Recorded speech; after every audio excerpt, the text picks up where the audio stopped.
They say it only takes 3 minutes for everything to change.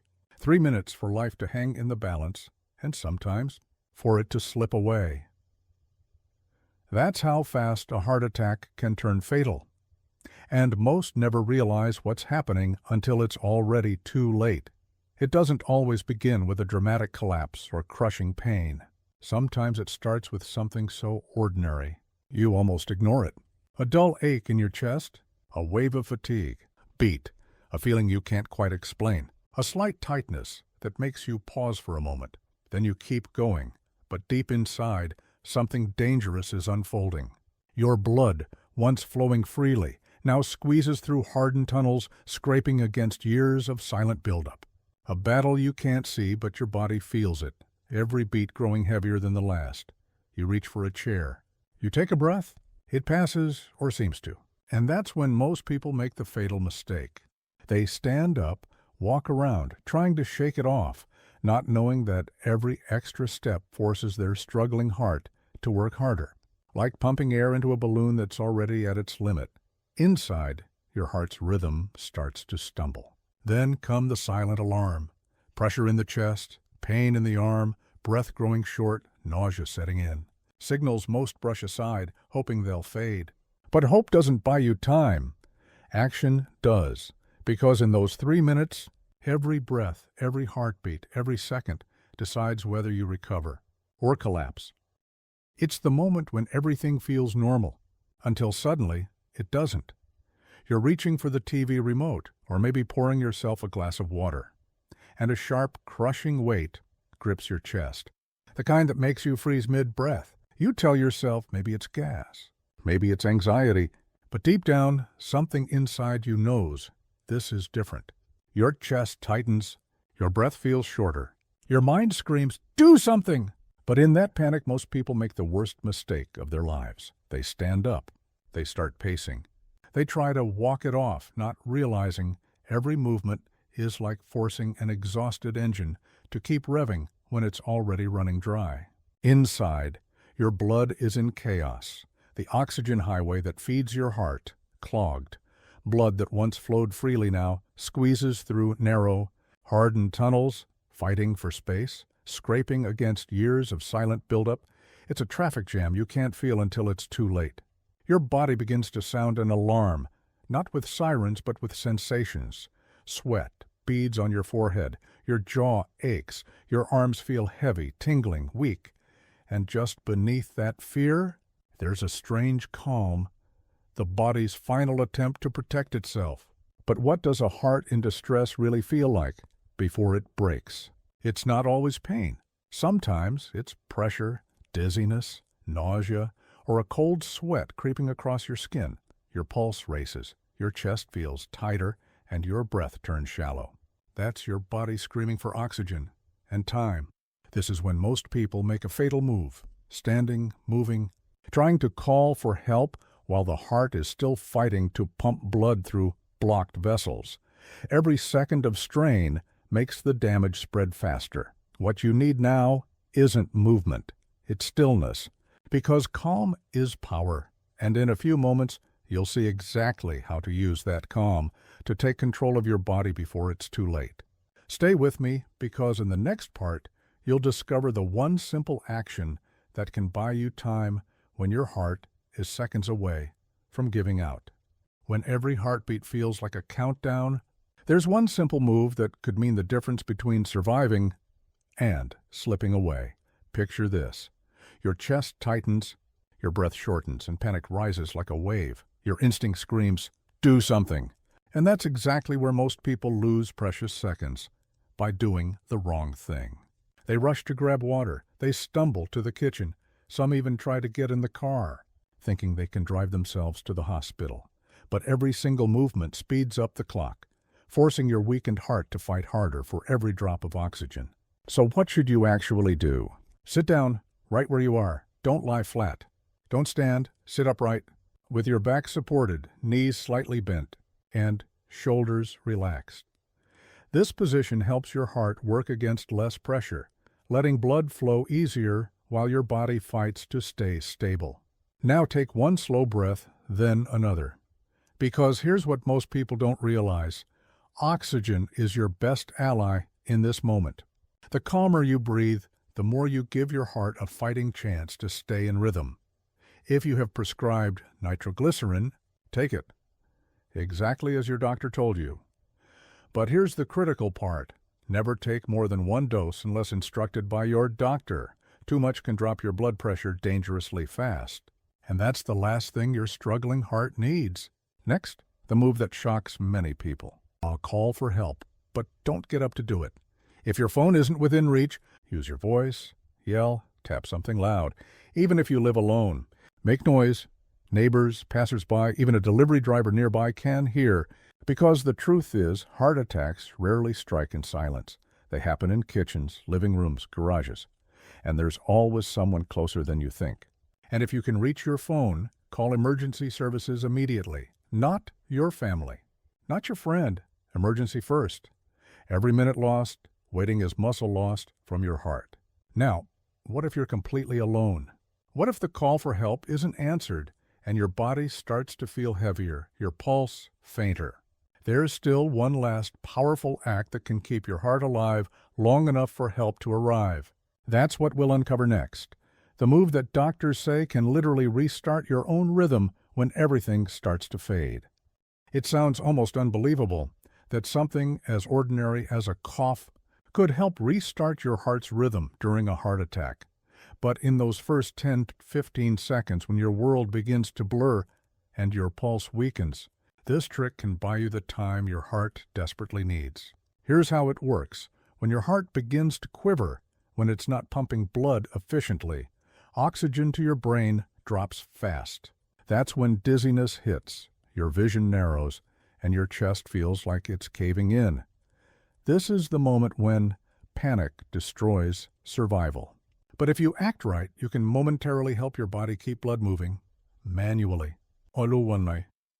Here's what you do. Take one deep breath, as deep as you can, filling your lungs completely. Then, cough hard. Not a weak, dry cough, but a firm chest-tightening one. Each strong cough squeezes your chest, sending a surge of pressure through your lungs and heart, almost like you're manually pumping it. It's not magic. It's physiology. That sudden chest compression pushes oxygenated blood toward your brain and vital organs, helping you stay conscious long enough for help to arrive. Think of it like jump-starting your own heart, one cough at a time. Now, repeat the cycle. Deep breath, hard cough, deep breath. Hard cough about every 2 seconds. Keep doing this until either the pain eases or help arrives. But let's be clear, this isn't a cure, it's a current survival bridge. It buys you seconds, maybe minutes, before your heart rhythm collapses completely. And here's where most people go wrong. They try to get up while doing it. They try to move around. They think they're fighting through it. Don't. Movement burns oxygen. And right now, oxygen is your currency for survival. Stay seated, stay grounded, stay focused on your rhythm. If at any point you start feeling faint, dizzy, or your vision begins to darken, stop. Your goal is to maintain consciousness, not overexert. Now imagine this. You've done everything right. You've chewed your aspirin. You've called for help. You've kept yourself breathing and coughing steadily. But what if the pain doesn't stop? What if your hands start tingling, your heartbeat feels irregular, or you sense that wave of weakness rising again? That's when the next step matters most, the one that turns survival into strategy. Because what you do before the heart attack even begins can decide how the story ends. And that's exactly what we'll uncover next. How to prepare your body, your space, and even your mind today. So that if this moment ever comes, you're already one step ahead of death itself. Here's something almost no one thinks about when your heart starts to fail. Is there anything you can do right now to keep it beating? Most people assume survival begins after the pain starts. But the truth is, it starts long before that first chest squeeze. Because when every second counts, what you've already prepared can make the difference between panic and power. So, let's build your quiet safety net, the invisible armor that could one day save your life. First, keep a single 325 milliliters aspirin within reach, not in the bathroom. Not buried in a drawer, within reach, your nightstand, your living room table, your purse or pocket if you're out. Because when that first pulse of pressure hits your chest, you won't have time to search, chew it, don't swallow, and let it absorb fast. That one act alone can slow the clot that's trying to strangle your heart. And here's the part no one tells you. It's not about the pill, it's about speed. You're racing against a blood clot that's already moving faster than your thoughts. Every heartbeat, it's traveling. Every second, it's closing in. Next, write down your lifeline. On a small card, Sakyokor. Not your phone, because batteries die and passwords fail. Write your medications, allergies, blood type, emergency contacts, and your doctor's name. Keep one copy in your wallet. Another on your fridge, where paramedics always look first, because when help arrives, they don't need your story. They need your stats. This little card becomes your voice when you can't speak, your roadmap to faster treatment. Then there's your environment. Your home can either help you survive or silently work against you. Keep your phone within arm's reach when you rest or sleep. If you live alone, set up voice-activated calling. Hey Siri, call 911. And yes, if you've already called for help, unlock your front door. Don't make rescuers lose time breaking in while your seconds are slipping away. Now, this might surprise you. The most important preparation isn't in your medicine cabinet or even your emergency plan. It's in your memory, because when a heart attack strikes, fear can erase everything you know. You won't think logically, you'll react instinctively. And if your instinct is panic, panic wins. So rehearse this once a month. Yes, rehearse it. Sit down, close your eyes, and walk yourself through it in your mind. Feel the chest pressure. Picture yourself staying calm, dialing, chewing the aspirin, breathing, coughing, waiting. Why? Because memory builds reflex, and reflex saves lives. When the real moment comes, your body will already know what to do. It's not about medicine this time, it's about memory. And the one small setup that could save your life before anything even happens. Because your next heartbeat, your next sunrise, may depend on what you do before the emergency even begins. And in the final part, we'll bring it all together, how to rewire your body's rhythm after 60, so your heart doesn't just survive. It learns how to fight back. Let's talk about the part almost no one prepares for, not the heart attack itself, but the quiet moment before it begins, that pause between breaths.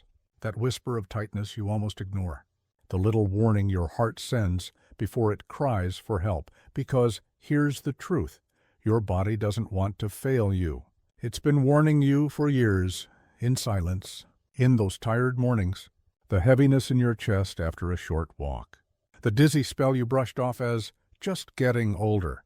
But what if those were messages? What if your body has been whispering, slow down, but don't give up? Here's the hope nobody talks about. Even after 60, even after years of strain, your heart can still relearn its rhythm. It's not a machine that wears out. It's a muscle that adapts. And every small thing you do to support it, every breath, every movement, every meal, can teach it to fight stronger again. So where does that rhythm begin? With oxygen, with calm, with patience. Start with the simplest ritual. Breathe deeper. Most people take shallow breaths, never filling their lungs, never fully oxygenating their blood. But your heart depends on oxygen like fire depends on air. A steady, deep breath slows your pulse, lowers stress, and tells your body, we're safe. And when your body feels safe, healing begins. Try it. Inhale slowly for 4 counts. Hold for 2. Exhale for 6.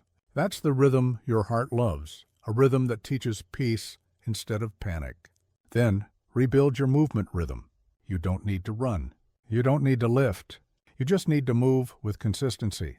A 10-minute walk after meals. Lifting your arms above your head. Stretching your chest to open the lungs. These are small motions. But everyone sends blood flow back through your arteries like music through a quiet room. And with each repetition, your heart learns to dance again, calmly, powerfully, beautifully. Next, build your daily calm. Because tension is the invisible trigger behind almost every cardiac event. When your mind panics, your body follows. Your blood pressure spikes. your heart tightens. And that quiet rhythm you've been rebuilding, it stumbles, so make calm a daily ritual. Tea by the window, deep breathing before bed, a phone call to someone you love. Stillness is not laziness, it's medicine. But here's the most powerful truth. You don't have to wait for a scare to start taking control. Preparation isn't fear, it's freedom. Because the moment you take control of your body, your space, and your rhythm, you're not just surviving anymore. You're living proof that preparation is power. And if you've made it this far, you've already done what most people never do.